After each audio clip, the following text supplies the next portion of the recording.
ska hon leva, ja visst ska hon leva ut i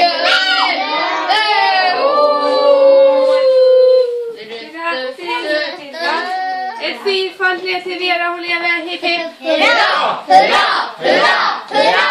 Ja, låt oss se. Och så kan hon få ta julkort. Det är störst. Hon bara, eller? Namn. Edvin, du bara så. Ursäkta, Vadå? Ja, precis. Edvin kommer med tårtan till dig.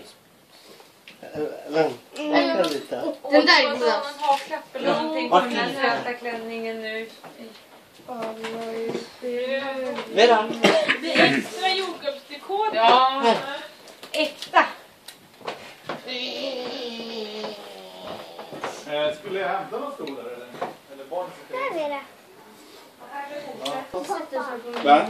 Jag sitter med dig, pappa. Jag förstår inte vad du säger. Jag sitter med dig, pappa.